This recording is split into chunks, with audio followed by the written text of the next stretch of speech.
Hello, my beautiful and lovely people of the internet. What is up? The name is Mia.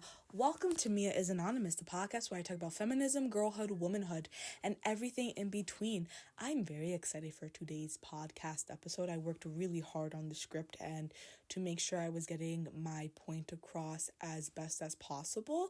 This is actually my fourth attempt at making this episode. The first 3 times I did it unscripted, and I absolutely hated it.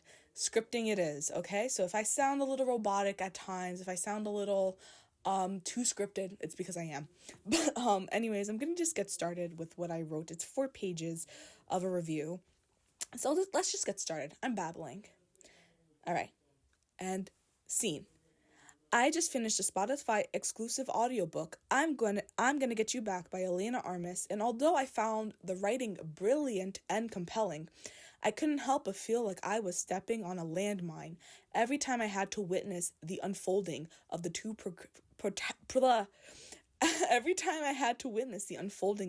protagonists' love story. This story takes place in the middle of Vermont, where Frankie, the female protagonist, is staying at a hotel awaiting a writers' convention. She is desperate for this weekend to go well because her recognition and success as a writer has been plummeting, and it is forcing her to question her worth. She is also dealing with a stalker, which, unbeknownst to her, is at the hotel already spying on her.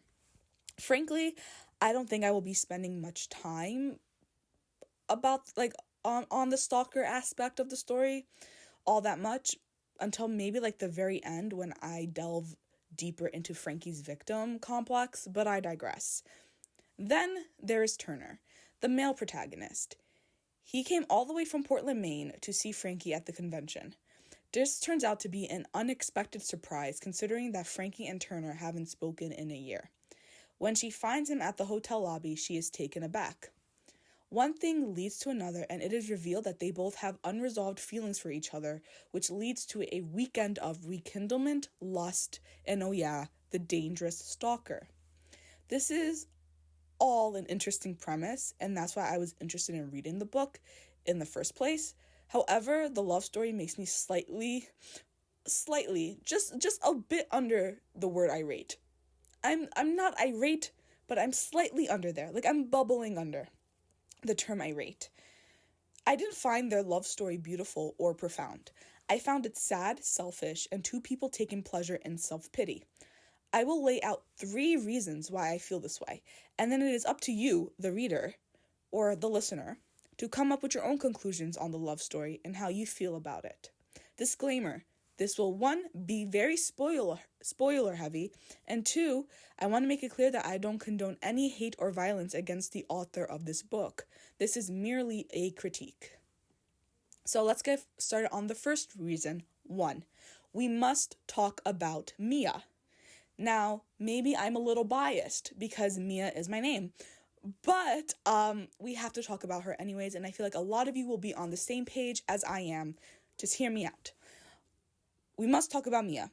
Mia is not actually in the book. She only exists through both our characters' inner and outer monologue.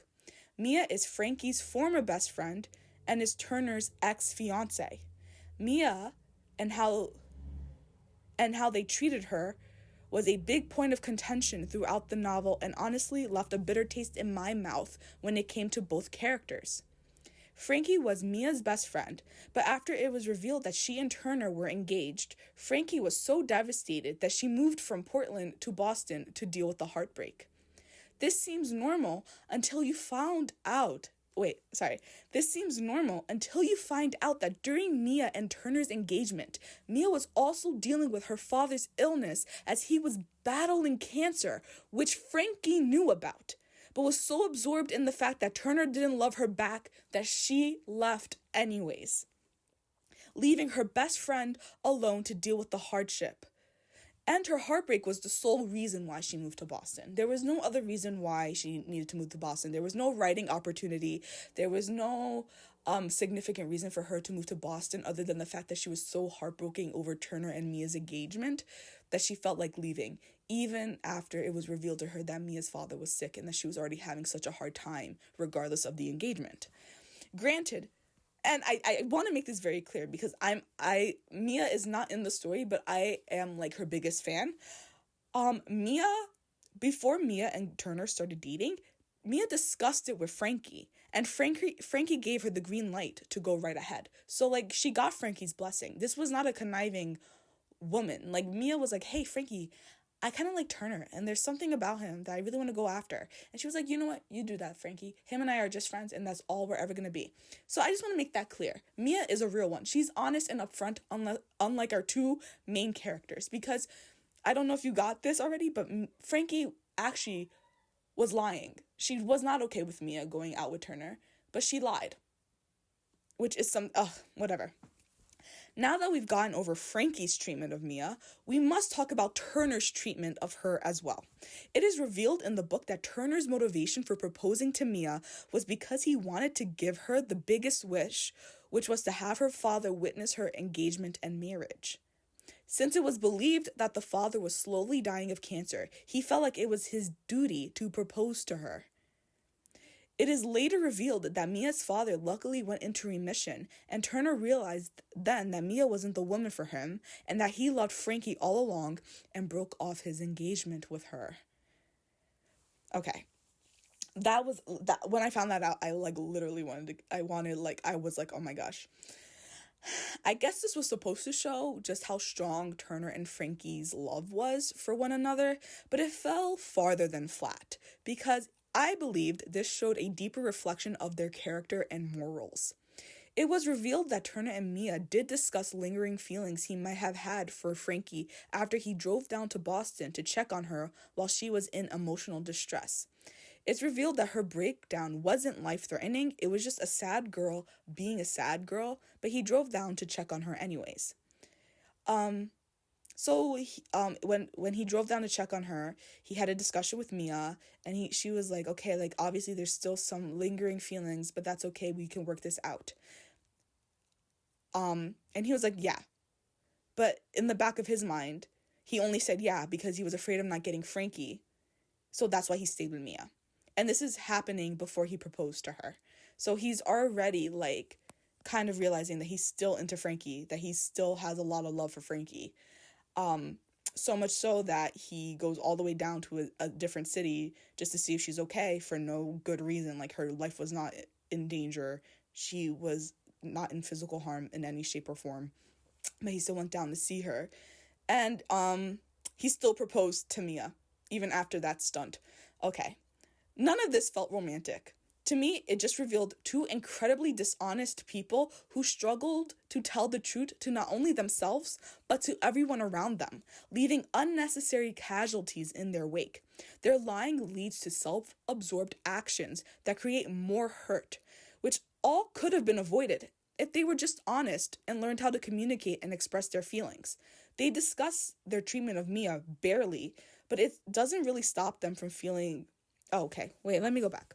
They discuss their treatment of Mia in the book, but barely. And it doesn't really stop them from really going at it with each other. Like, if I recall correctly, Turner is talking about the guilt he feels about what he did to Mia, and then literally minutes later, he is adult dancing, if you get what I mean, with Frankie. Just right after he's talking about how guilty he feels. Then all of a sudden, he's lusted up and he's adult loving Frankie's brains out, okay? Just a couple minutes after his admission of guilt. So you don't actually see or feel the guilt radiating off of them. It's like they say it, but they don't actually mean it. Second reason, Turner's protective nature actually comes off as possessive. It is revealed that although Frankie thought her love was unrequited, it was not, and he loved her as long as she loved him. He just didn't want to break bro code. The bro code being, don't date your best friend's little sister. That's how they knew each other. Turner was Rick's best friend, and Frankie was Rick's little sister. Throughout the book, it is revealed on multiple occasions Turner would threaten or scare off boys that were interested in Frankie. This would take place behind her back. He did it once to a German exchange student her freshman year, then did it again to a boy named Archer her senior year because he was bragging about hitting a certain base with Frankie. This second incident caused Frankie to not have a prom date because Archer was meant to take her, But Turner frightened him so badly that he decided to just dump her completely. And when she questioned Turner about his admission to scaring off Archer, claiming he was a teenage boy and that they all brag about hooking up with girls, it was summed up to, "You didn't deserve that." And that was it. This is not romantic to me, because it is clear that Turner, at that time, did not and would not go after Frankie, yet he still felt entitled to dictate and control the boys that she talked to.